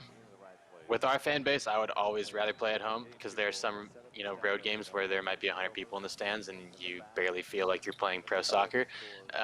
But the New Mexico game, for example, is so fun playing against a hostile crowd of a ton of people as well. So I think there's a balance. But like I said, I would always opt to play, at home in front of our fans. You wear number 11. Any particular reason for that? Just the number of a lot of great wingers. I'm a big Robin fan. He wore number 11 a lot, and when that was sorted out, I just asked what numbers were available. They said a few, and 11 was one of them, and that was the only one for me because I think it's a great winger number, pretty classic. Very nice. And Robin Fraser, is that you talking about? Arjun Robin, sorry. Arjun Robin, okay, got it. When growing up, it's even more prevalent today to see now the Bundesliga. You can watch the Liga, you can watch MLS, you can watch more EPL games. Was this something that you did with your dad, with friends? I mean, how did you get hooked into watching English Premier League and just soccer in general? Yeah, I don't know exactly how we picked it up, but we became big Man U fans when I was much younger. I think it was right around the time when Cristiano was breaking onto the scene as a youngster, and I was obsessed with him. I would watch all his videos, try to emulate the way he played, all the craftiness on the ball, and I had a tradition that my dad and I try to emulate still when I go home now. Is our Saturday morning EPL, and my mom would make waffles. All right, well, speaking of waffles, there's an assist right there. They'll get you one, and you tend it to your buddy, Stefano Bonomo. I love that it just comes off his hip, too. Yeah. Yeah. Well, we mentioned the broadcast here. Did anyone know where he actually struck that ball? And no, he seemed to know. But so BJ finally lets you take a set piece here, and you're whipping it in. Let's talk through this. Yeah, I think it's just, again, over that first line of defense, and then once it's in that position, it can come off of anything and go in, and that's the perfect example of that. Stuff just sort of runs into it. Easy. There you go. Look at his strength on. Yeah, I mean, you talked about the work rate, but the strength of him right there was able to get to that ball. I mean, that's really well to attack it. Yeah. Yeah. 5-0. 5. You got the assist. Now I need the goal. Now he needs the goal. 7 goals in all competitions last season. Do you set personal goals each year to say, hey, I want to score this many, I want this many assists, or playing time, or team? What is it for you? Oh, a lot of different things. I have a goals board that I leave right by my door where I outline all that stuff and update it throughout the season. But like this year, prior to all this happening, my goal was double digits in either goals or assists. And, I think it's important to always keep that stuff written down, keep it visible, and talk about it, because then you have to hold yourself more accountable to, what have I done today to hopefully help myself get closer to reaching those. Well, depending on how many games you could still hit that, so don't sell yourself short. So. Yeah. Couple of braces, hat tricks here and there, and you might be right on your way. Fine with me. Were one of the goals, since you had to revise a little bit to appear on Republic Rewind? Yep, that was it. That was my top one. I could tell. It's everyone's goal. I mean, everybody on the team wanted to do it. I understand, but Sam, we had to pick you. We had to go with the best, So we got you on here. So we do appreciate you taking Saturday out to join us here. And remind you at home, you can ask Sam a question. #SRFC Live. And if you have a question for Sam, or if you want to share some moments of the last season, or even the Pride Night and Parade of last year. I know that we talked about this in the first half, and maybe those who come in late, you typically do the Playing for Pride program and trying to raise good money to go to good programs, I should say, to help those maybe coming out or disadvantages they have, maybe communities that have not been as well to welcome the LGBT community. So this year, how are you going to help raise some funds? Yeah, it's a little bit different this year. As I talked about earlier, not having games, it's different. I can't say I'm going to donate this much money per goal or per game. So I try to be a little creative and decided to do $1 for every kilometer ran in training. And so I've been keeping track of that in my phone, and then at the end of June, I'll tweet that total out, and hopefully, fans will either match it or donate any number that seems right to them. And if they do and send me a screenshot of it, then they'll be entered to win a signed jersey. So I'm hoping to just keep it fun and put money toward a great cause. It's a great cause. If you want to follow Sam at Sam Werner 10 on Twitter, as well as that Playing for Pride. I know a lot of players in the USL Championship getting involved this year, either continuing or some even new. I know they raised $20,000 this year. They're hoping to expand that and able to donate more money. So it's a great cause if you're looking to help those in the community. And we really appreciate you being a leader on this club and being one who stepped out. And I know it personally means a lot to you. So we do appreciate it. Yeah, thank you. I think it's a great thing to keep talking about and keep putting it in the public eye. So I'm appreciative that people have received it so well. Okay, 5 goals, and Kevin Aliman comes into the game. What did Kevin Aliman bring to this club last year? A lot of creativity, a hilarious personality in the locker room. And there's the one the Cam almost had off the crossbar. I knew that was coming soon. Unlucky. Sorry to cut you off. Yeah. No, you're good, but yeah, he's just a creative guy and also a hilarious guy, and I think it's always important to have people in the locker room that keep things entertaining and funny, and he's definitely a big one of those. Tyler Blackwood, another. It's equally as important, to have great players, but also just to have guys who brighten that locker room every day. And I know that one guy who gets a lot of credit for that, Deco Kanan, who seems to be a guy who's been a real strong personality for you. All right, here goes Cam's goal again. Inches lower, and that's in. That's unlucky. So Cam almost going for a hat trick there. Didn't get it. What a rough night for Tulsa. They just can't do anything right. This is maybe one of the few plays coming up where they nearly score a goal. Now this is your counter here. I think you're getting your break here. Look at you running. You're running like it's the 10th minute of the game. You're ready to spring out, aren't you? Just because I want that goal. Let's go to live action here. Is what we'll bring up the broadcast with myself and Adam Moffitt, former Republic midfielder, feeling in and see if we can get Sam that goal and see if we can add more money to the Playing for Pride pot. We can hold on for about 12 more minutes. Kevin Aliman had some shoulder issues that had kept him off the pitch here. He had the knee injury last year.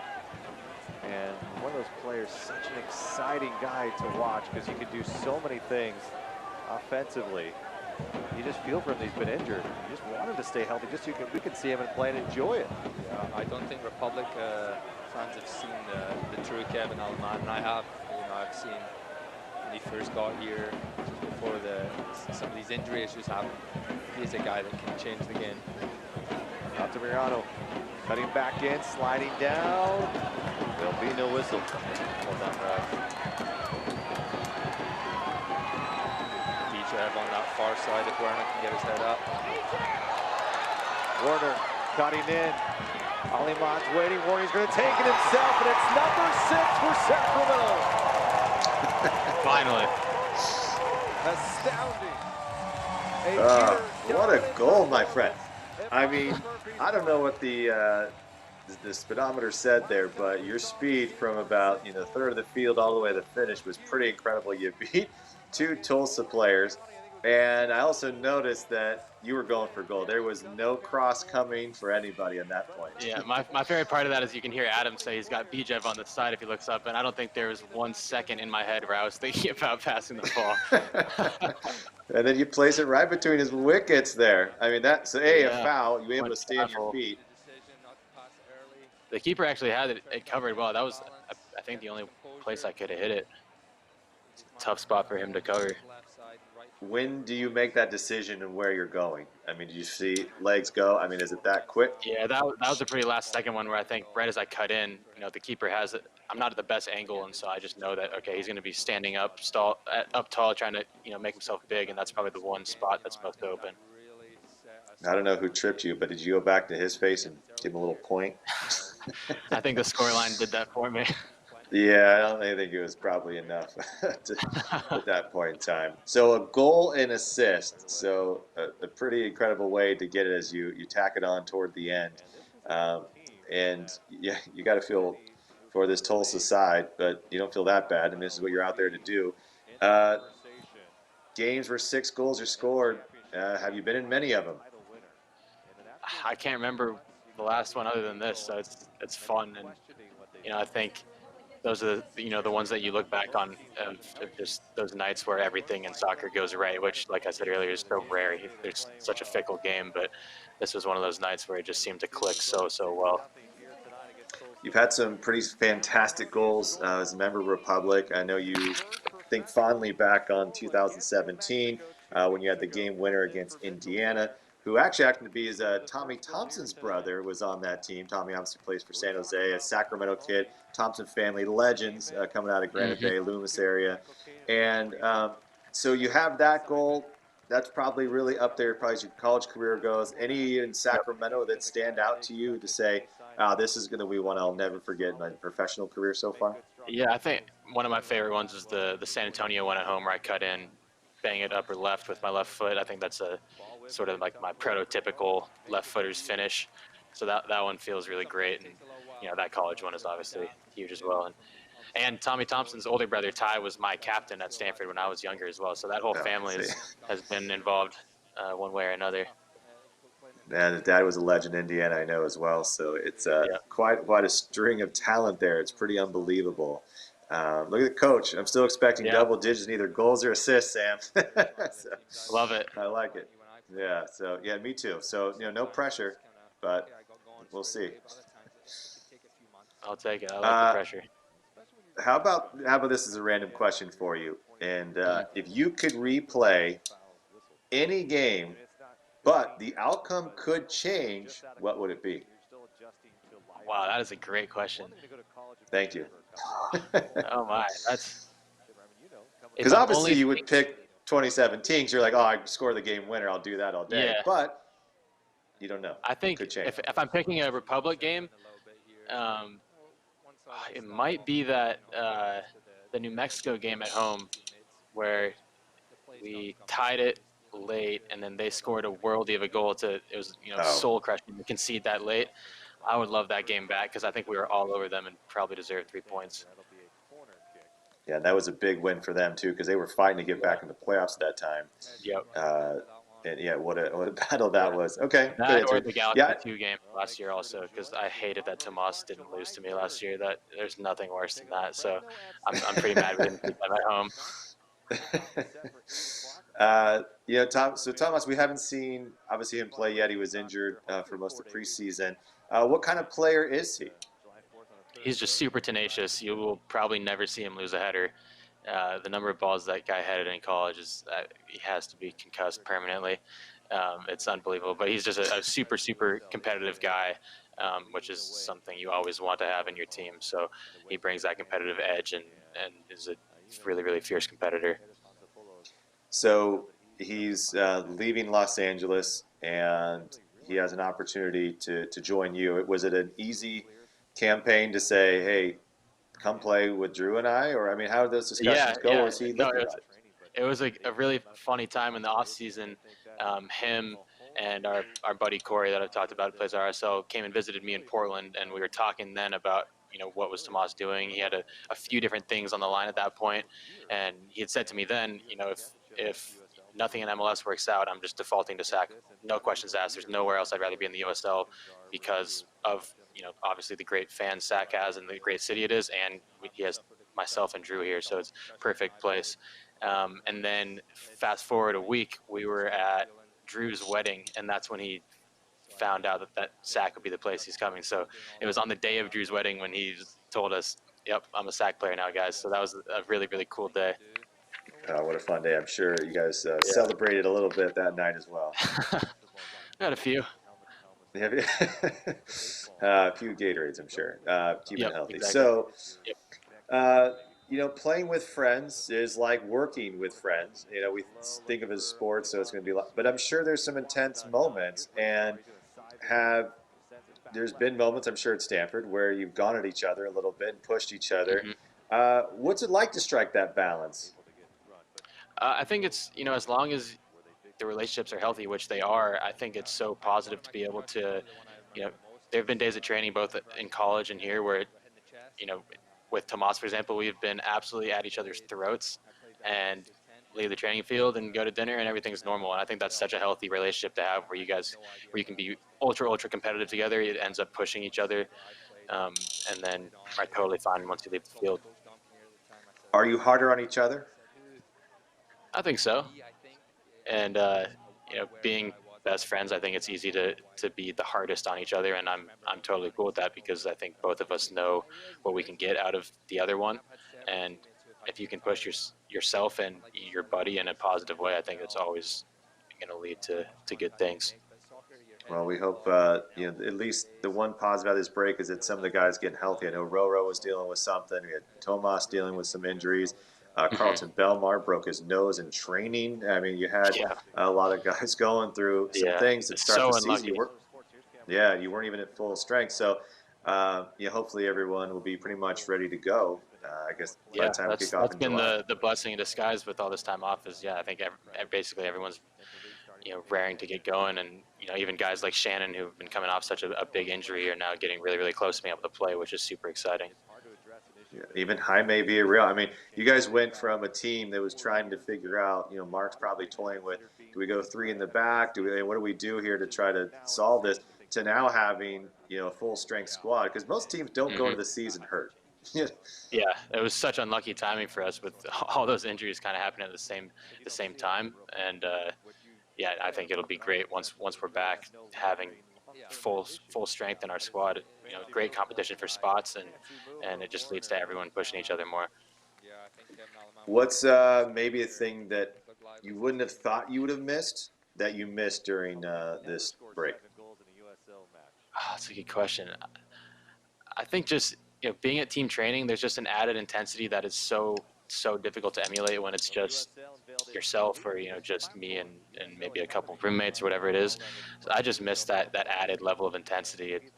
I didn't maybe realize at that time, but coming back and just being pushed that extra little bit, it makes all the difference. And there's something about that when you have guys who retire and they say they missed the locker room, right? It's more than just the game itself. Yeah, it's the intensity and the day-to-day, just banter, getting to see all the guys. There's nothing like it. Talk about that. Josh Cohen was sleeping all game and finally had to wake up and make a couple stops. Actually, come on, let's go. He's got it though. Such an incredible athlete, but also just a really smart and engaging guy. Josh Cohen, genius. Very interesting. Yeah. Yeah. A lot of smart guys coming through Sacramento. Yeah, I think there's something to that. We were making a joke earlier in the year. We had the smartest team in USL with 3 Stanford guys, got a Harvard guy. Crazy. Right. Yeah, Andrew. Yeah, that's right. I mean, it is pretty amazing, and the way that this team could be this year is now. Yeah, I mean, this is obviously for Tulsa. There's nothing to lose here. They're just frustrated. Exactly. But what this team could become this year, I think it was exciting, the style and the brand. What expectations do you have for this team now that there's actually going to be somewhat of a season, it seems, coming forward here in the next couple of weeks? Yeah, I think expectations are sky high. We've been, working so hard over this break, and so I think it's really, really rewarding to finally know that we're going to get to have some chances to put our stuff on display. So I'm super excited. This to me almost looks, it's not a tournament like MLS is back or even a World Cup, but it almost might be that way if we're talking 15 to 18 games. It may just feel like a tournament play. Does that change the style of what you do, or do you just lean hard into the things that you do best? If it's going to be pressing, do you figure out a way to be better at set pieces? Because teams might play different because they may not play for draws. You see what I'm saying? Yeah, no, I do see what you're saying. I think, because it's going to be this smaller window where we're playing from July to October-ish, I think it's just a really great time to just lean all the way into it and just, okay, this is going to be 3-4 months, whatever it is, of just straight competing. And we have to welcome that challenge and know that everything matters in those 3 months. And maybe this is a question that I'll pose to Mark at some point, but the way that even substitutions might work, or the fact that typically you wouldn't try to press the full 90, or did those tactics change a little bit because you're not having to think about a 34-match season? You're now thinking half that, so maybe guys don't need to be thought of as, can we keep them healthy for 34, because you only need to keep them for half that time. Right. Yeah, I think for us, because regardless of what the season format was going to be, we're going to play in that high intensity way. I don't think much changes really. It's still going to be all focused on us doing that high press, putting in really tough shifts for 90 minutes, and hopefully playing some really fun attacking soccer too. Would you have thought when you were younger that you were going to be a professional soccer player? I'm talking 8, 9, 10 years. Was this a goal of yours, or at that time was it just fun? It definitely was a goal at a young age, but I think being from Montana, it was strange not having someone to look up to that had been exactly in my shoes. There's not a pro soccer player from my town or from my state even, and so that changes it a little bit because you don't have a really exact thing to look up to. Or an exact path to follow, but I'm hoping that in doing this, it hopefully gives a little bit more clarity to the younger Montana players now that is very doable. Is Montana still considered home to you? Because now you spent a lot of time in Northern California in the last 7 years. and Portland as well. So I have too many homes. I haven't been back to Montana in a while, and my parents have since moved to Lake Oswego, where I went to high school. Which is kind of funny. They now live half a mile from where I went to high school when I moved out. So if I had been told back then that my parents would be living right there, I would have scoffed at you. But, really love Portland. Montana was an incredible place to grow up, though, having all that space, gorgeous area, skiing. It's a really, really great place. Yeah, it's definitely unique. And Oregon is absolutely beautiful as well. The problem is it rains all the time. So you should get a tan here. I would take the rain over the snow, to be honest. Yeah, no more shoveling snow, I guess, to get to and from anywhere, typically. The worst chore to have. Seeing a couple of guys, just want to get your thoughts on, before we're going to end this match here, an incredible 6 goals for this Republic side, and a rewind of Pride Night a year ago. Juan Barahona, we've seen spurts of him and brilliance, and we've seen him finally adjust.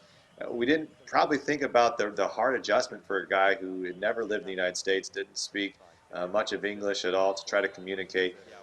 You can see his confidence growing. What type of player do you think we might see from him this coming year? He's a really crafty player, and I think, like you said, it's such a testament to his strength to be able to come somewhere and not speak the language at all and try to make an impact, which he did. And he's just now finally, we can speak some English to him, and he's starting to get his bearings with that, which is cool to see. And, I think he just is continuing to adjust and grow in that, which is awesome. And then, of course, you have Shannon Gomez will be coming back. You have Jordan McCrary on the other side. And the one thing that you've now taken what was very thin on those left and right back position and adding some depth a little bit. You seem to me like a player that could play a left or right back position. Were you ever asked to do that in college or even high school? Yeah, you're not the first person to say that. Definitely, some coaches have tried that over the years, and I like attacking too much to say that I would be thrilled to play it, but I'm also, more than willing to, if it gets me on the field, then I'm happy to do it. So whether that happens in the future or not, I really don't mind. It's one of those things where you don't want to be too good at defending because then they might put you there. So you gotta exactly. I gotta act like I can't defend. Yeah, you can't go backwards. I'm not good at that. So the final whistle there, a 6-0 victory. What a fun night to relive, Sam. We're so glad that you're able to hop on with us here this Father's Day weekend. Also a weekend that we typically would be celebrating Pride. I think it would have been against San Antonio tonight, if I'm not mistaken. and we know you're doing a lot of great things to help those and ensure quality for all, especially in this country. Playing for Pride is one of those opportunities, and so really just grateful for you, and we look forward to having other people join in and see how many kilometers you run. Are you going to be tracking those? Are you going to give us weekly updates? What do you think? Yeah, I'll maybe give you end of the week updates, something like that. Right now, just tracking the last 2 days, I'm at, I think, maybe 13 or 14 kilometers, and I'll keep going with that. All right, I love it. Well, you got a donation come from me as well, my friends. We'll make that happen. Appreciate it. And Thank absolutely you. Encourage others to do so as well. So I want to get your final thoughts, brought to you by Sacramento State. Going back this game a year ago, what will you always remember from this match? I think a really fun goal. I like how I picked it up so deep and took it all the way in, and also just a fun night for the whole team, getting 6 goals, having everything click in the right way. It was a really fun night, and obviously it was on a night that was supporting a great cause too, so the perfect combination. I would absolutely say so. It was really fun. Well, thanks, Sam, so much for doing this. Now I'm getting ready. I like having you here. You got the Republic Rewind checked off the goals list. I'd rather call some of your real games and some stuff we haven't seen already. How about that coming up? Can't wait. Cannot wait. All right, Sam. That's Sam Werner, midfielder for Sacramento Republic. Thank all of you for tuning in to this Republic Rewind, and we cannot wait to see you soon as the USL season likely to get underway July 11th. And as soon as we have details, trust me, we will send them out to you. And Sam, best of luck to you and the rest of the squad training over the next couple of weeks. Thank you. Appreciate it. This was fun. All right, and have a great weekend, everybody, and we hope you enjoyed another edition of Republic Rewind. Tonight, we celebrate Pride Night, presented by UC Davis. Jeff looking back post, crashing in. Tainer rattles in. Mitchell Tainer with his second goal of the season, and Sacramento takes the lead in the 8th minute.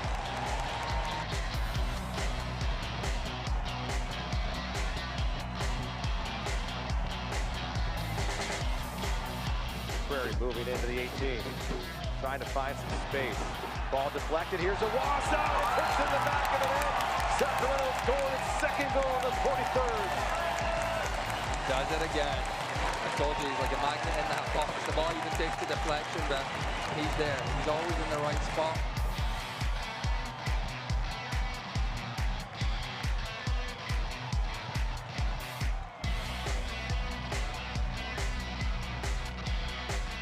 With a penalty. Penalty kick for Cameron. Walks it out, plays it up for Bonomo. Bonomo with a 1-foot chance, and it's the first goal for Stefano Bonomo on the 2019 season. Andrew Backman with a goal. The Jeff direct ball, tackles an angle in, and it's number 4 on the evening. What a strike from Villian Bajek. He has been simply brilliant.